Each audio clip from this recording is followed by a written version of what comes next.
Imagine getting fined for simply parking on your own driveway. Sounds ridiculous, right? Well, that's exactly what happened to me. One morning, I got a notice from the HOA accusing me of having too many cars, claiming I was in violation of community rules. But here's what they didn't realize: I'm not just another resident in this neighborhood. I own the entire development. Every house, every lot, every inch of this community was under my name. They tried to treat me like just another homeowner they could bully, but they picked the wrong guy. And from that moment on, I was done playing nice. Hey everyone, welcome back to Voice of Tales, the channel where real-life stories of entitlement, justice, and sweet revenge come to life. Today's tale dives deep into a story of arrogance, unchecked power, and how I used the HOA's very own rules to teach them a lesson they never saw coming. If you've ever dealt with ridiculous fines, power-hungry board members, or just enjoy watching karma do its thing, this one's for you. Before we dive in, don't forget to hit that like button, drop a comment to share your thoughts, and subscribe to Voice of Tales for more stories that prove the good guys do win. Imagine getting fined for simply parking on your own driveway. Sounds ridiculous, right? Well, that's exactly what happened to me. One morning, I got a notice from the HOA accusing me of having too many cars, claiming I was in violation of community rules. But here's what they didn't realize: I'm not just another resident in this neighborhood. I own the entire development. Every house, every lot, every inch of this community was under my name. They tried to treat me like just another homeowner they could bully, but they picked the wrong guy. And from that moment on, I was done playing nice. Hey everyone, welcome back to Voice of Tales, the channel where real-life stories of entitlement, justice, and sweet revenge come to life. Today's tale dives deep into a story of arrogance, unchecked power, and how I used the HOA's very own rules to teach them a lesson they never saw coming. If you've ever dealt with ridiculous fines, power-hungry board members, or just enjoy watching karma do its thing, this one's for you. Before we dive in, don't forget to hit that like button, drop a comment to share your thoughts, and subscribe to Voice of Tales for more stories that prove the good guys do win. Before all the chaos started, life in the neighborhood was pretty peaceful. I had worked hard to build a comfortable life, a beautiful home with a clean driveway, a few cars I was proud of, and a quiet routine that I genuinely enjoyed. I wasn't flashy or disruptive. I kept my property neat, respected my neighbors, and followed the basic guidelines of the community. Everything ran smoothly, and I had no complaints. That's what made it all the more frustrating when the HOA suddenly decided to come after me, not for anything serious, but because they claimed I had too many cars. My property wasn't just another house on the block, it was a reflection of years of hard work and smart investments. I started out as a real estate investor and eventually became one of the primary developers of the entire neighborhood. I bought up multiple lots during the early stages of development, and over time, as other investors dropped out or sold their shares, I ended up owning the majority of the properties. That included not just my home, but most of the surrounding ones too. Technically speaking, I wasn't just a homeowner, I was the legal owner of the entire community. The roads, the sidewalks, the green belts, all part of my portfolio. But I never threw my weight around or bragged about it. I lived quietly, respectfully, and never interfered with the HOA until they decided to interfere with me. Now let's talk about the cars, the so-called issue the HOA decided to latch onto. I'm a bit of a car enthusiast. I've been collecting for years, and every vehicle I own is something I take pride in. Nothing outrageous, just a few well-maintained sedans, a classic muscle car or two, and an SUV for family use. On top of that, I have a large extended family that visits often, so extra cars in the driveway weren't unusual. But here's the key point: every single car was properly registered, insured, and legally parked within the boundaries of my property. No sidewalks blocked. No streets cluttered. Just my driveway, my space. But somehow, that was enough for the HOA to claim I was disrupting the community. The trouble really began when a new face popped up on the HOA board, let's call her Karen. She was one of those people who thrives on control, constantly looking for reasons to flex her authority. From the moment she joined, things changed. Rules that had been relaxed for years were suddenly being enforced with military precision. Karen made it her personal mission to clean up the neighborhood, which apparently included targeting me for having what she called excessive vehicles. Never mind that my cars were never a problem before, or that other residents had similar setups. Karen wasn't interested in fairness, she was interested in control. And unfortunately for her, she picked the wrong person to push around. It wasn't long before the passive-aggressive tactic started. I began finding bright orange HOA violation notices taped to my front door and mailbox. The messages were always the same. Too many vehicles, violating community standards, creating a visual disturbance. It was laughable, really. These were my own driveways and garages, areas I legally owned and maintained. Nothing was parked on the street, nothing blocked emergency access, and yet Karen and her band of rule warriors acted like I was running a used car lot. At first, I tried to ignore it, thinking it would blow over. But the notices kept coming, each one more aggressive than the last, and it became clear, this wasn't about rules. This was personal. Even with the mounting pressure, I didn't lose my cool. I knew my rights. I had the property documents, the zoning regulations, and even the original HOA agreement, and nowhere did it say I couldn't have multiple vehicles parked on my own driveway. Instead of firing back emotionally, I chose to stay calm and strategic. I documented everything, every notice, every interaction, every car's registration. I wasn't just going to defend myself, I was going to expose how out of line the HOA, and especially Karen, had become. The difference between them and me? I had facts and legal ownership on my side. They just had opinions and power trips. That's when things took a sharp turn. I received an official letter from the HOA stating that due to repeat violations, my monthly fees were being increased. No warning. No hearing. Just a sudden hike meant to punish me for supposedly breaking rules that didn't exist. It was a blatant overreach, and a desperate one. They thought hitting my wallet would make me back down. What they didn't realize was that not only could I afford the fees, but I also had the legal power to challenge and dismantle their entire operation if I wanted to. They saw a homeowner with too many cars. What they didn't see was the person who owned the land beneath their feet. As if the fee hike wasn't enough, the HOA doubled down. Over the next few weeks, I started receiving a flood of violation letters, each more aggressive than the last.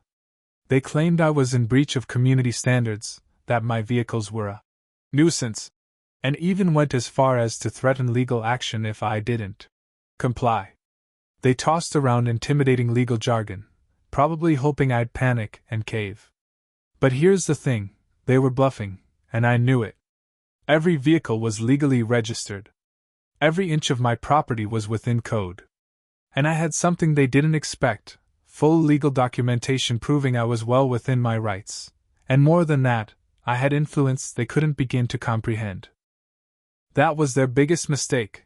They assumed I was just another resident, someone they could bully with paper threats and inflated fines. To them, I was just a name on a mailing list, someone who parked too many cars and didn't fall in line. They had no clue who they were dealing with. I wasn't just living in the neighborhood, I owned it. Literally. I had purchased the entire development years ago as part of a larger investment portfolio. The streets they walked on, the land their homes sat on, it all traced back to me. So while they flexed their tiny authority from their HOA positions, I was quietly sitting on the actual deed. And when they pushed too far, I decided it was time to remind them exactly who I was. Things got even more ridiculous when the HOA started trying to limit how many guests I could have over.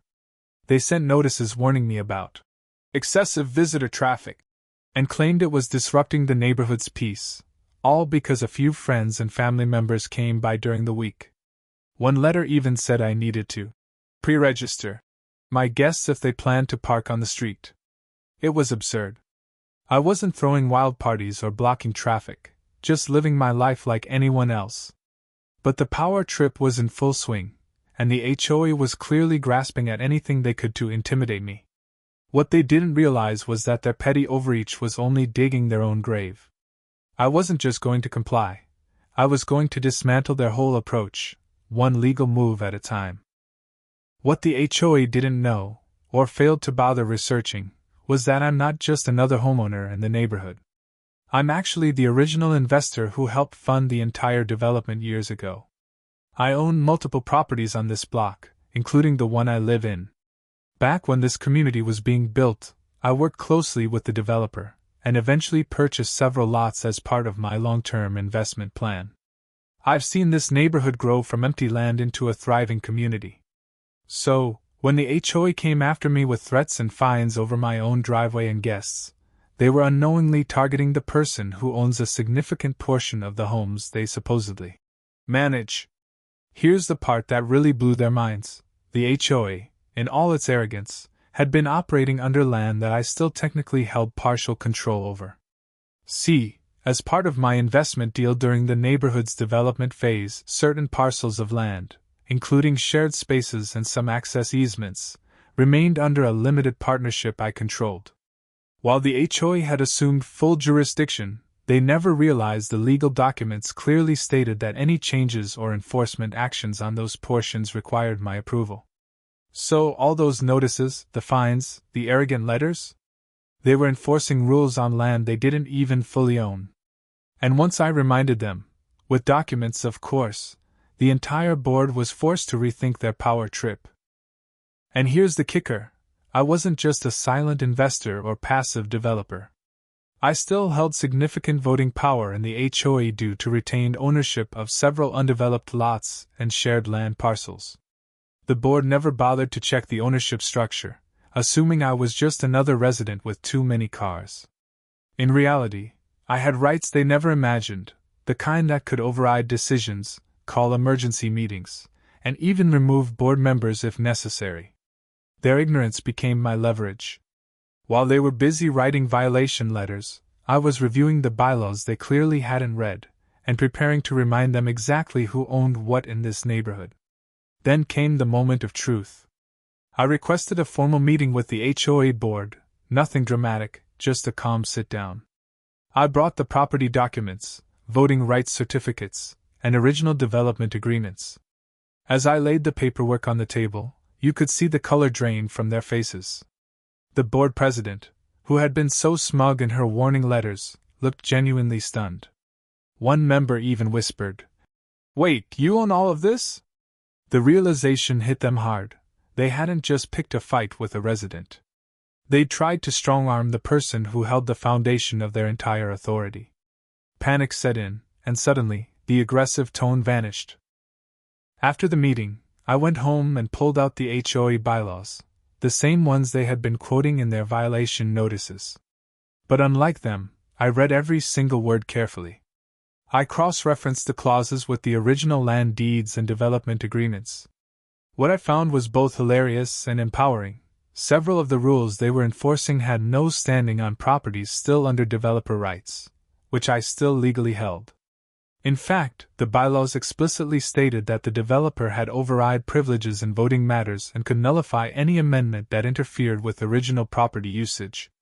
So not only were their complaints baseless, they were violating their own rules trying to enforce them. With the bylaws in hand and full knowledge of my rights, I formally challenged the fees they had imposed on me. I submitted a written notice to the HOA board requesting a meeting, not as a frustrated resident, but as someone with legal authority to question their actions.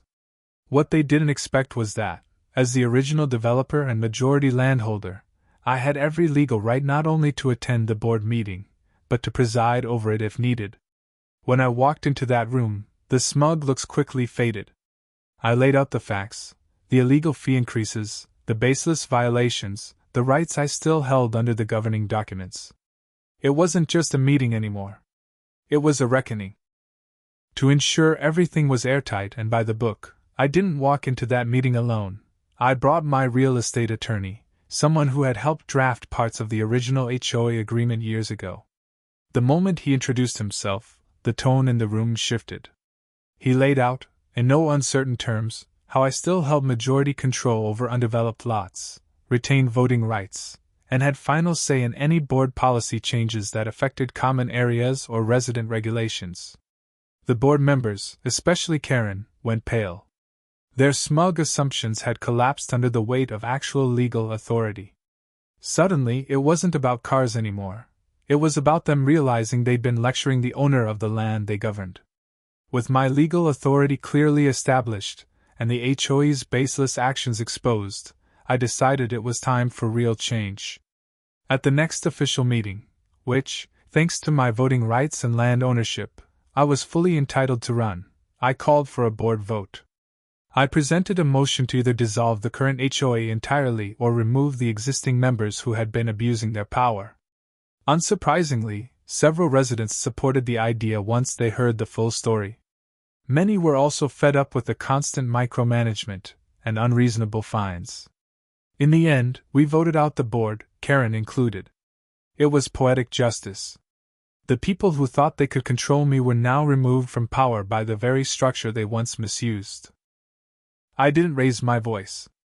I didn't slam doors or send angry emails. Instead, I played the long game, with calm, calculated precision. I reviewed every HOA bylaw, consulted my legal team, and gathered every document proving my ownership and rights. When I spoke at meetings or responded to their letters, it was with facts, not emotion. I let them dig their own holes, overstepping again and again, while I stayed composed. That's the thing about real power, it doesn't need to shout.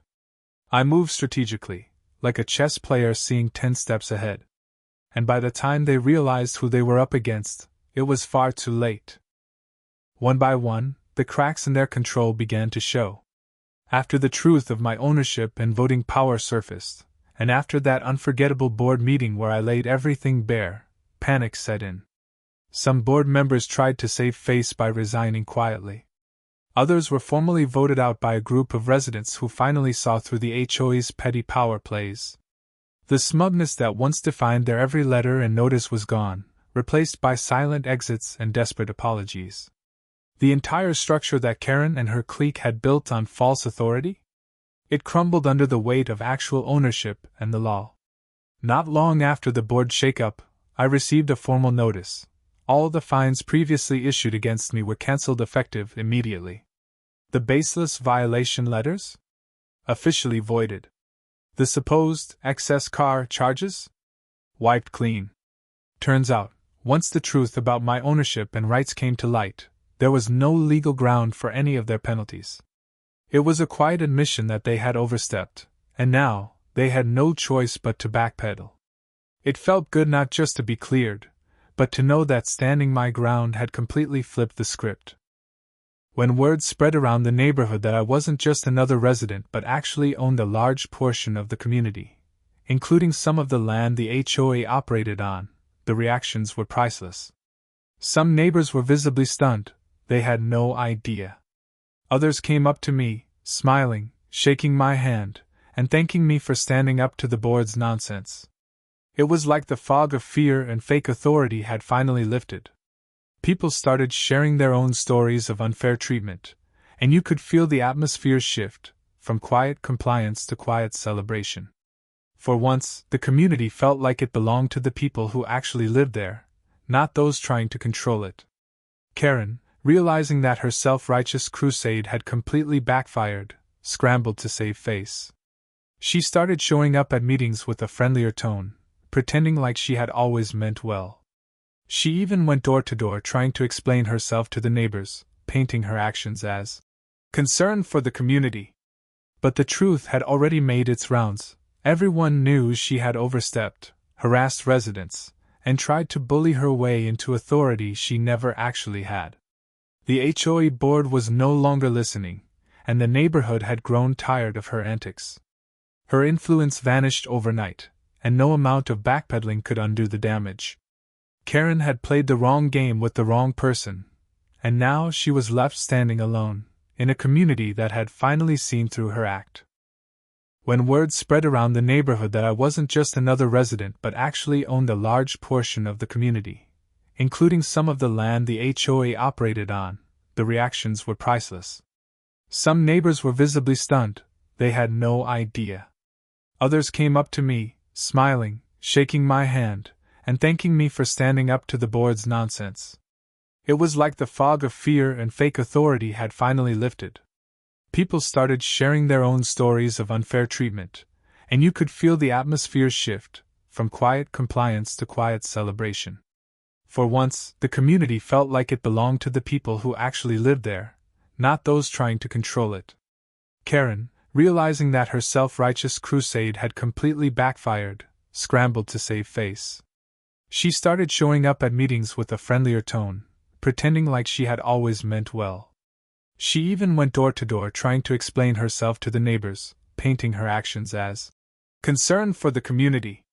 But the truth had already made its rounds. Everyone knew she had overstepped, harassed residents, and tried to bully her way into authority she never actually had. The HOA board was no longer listening, and the neighborhood had grown tired of her antics.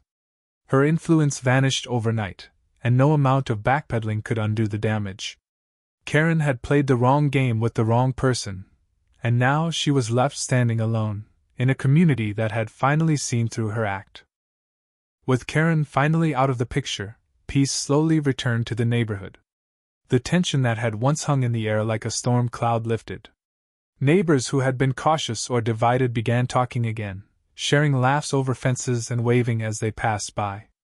The HOA meetings became more transparent, cooperative, and actually productive. People felt safe using their driveways, inviting guests, and decorating their yards without fear of pettiness or retaliation. It was as if the entire block could breathe again. The drama had passed, and in its place was a quiet sense of relief, and a stronger, more united community. Now, every time I walk through the neighborhood or attend a community meeting, there's a noticeable shift in how people treat me, especially the board. Some show a newfound respect, realizing I wasn't just another homeowner but someone who knew their rights and wasn't afraid to stand firm. Others, particularly the remaining members from the old board, keep their distance, not out of anger, but caution. They know now that I don't just talk, I act, and I do so legally, smartly, and with undeniable authority. Whether they respect me or fear me, one thing's for sure, no one underestimates me anymore. Since everything went down, life has been blissfully quiet. No more absurd violation notices about too many vehicles, no surprise fee hikes, and certainly no more HOA board members trying to micromanage my life. The petty complaints vanished overnight. It's almost like the whole neighborhood collectively decided, yeah, let's not mess with that guy again. I park my cars in peace, host guests without drama, and enjoy my property the way it was meant to be enjoyed, without interference. It's amazing how fast the nonsense stops when people realize you know exactly what you're doing. With all the power moves behind me, I decided to use my position for something more meaningful, making the neighborhood a genuinely better place. I worked with the remaining homeowners to revise outdated rules, ease unnecessary restrictions, and focus on real community issues. No more obsessing over lawn heights or car counts. We organized cleanups, set up a community garden, and even hosted a few neighborhood get-togethers. Instead of being run by control-hungry board members, the HOA now functions with fairness and transparency. And honestly, it feels good to turn a ridiculous situation into real, positive change. Sometimes, the best response to power trips is quiet power. You don't need to shout, argue, or stoop to their level. Let them underestimate you. Let them write their little notices and throw around empty threats. And then, let the facts, and the title deed, speak for themselves. Because nothing shuts down entitlement faster than the realization that the person they tried to push around was holding all the cards from the very beginning. Thanks for watching Voice of Tales. If you enjoyed this story, make sure to like, comment, and subscribe for more true stories of justice served the smart way. If you enjoyed this story, hit that like button, leave a comment with your thoughts, and subscribe to Voice of Tales for more real-life karma, justice, and satisfying stories. Every week, We bring you jaw-dropping tales where the underdog wins, the entitled get humbled, and the truth always comes out on top. Don't miss what's coming next. Your support helps keep these stories alive.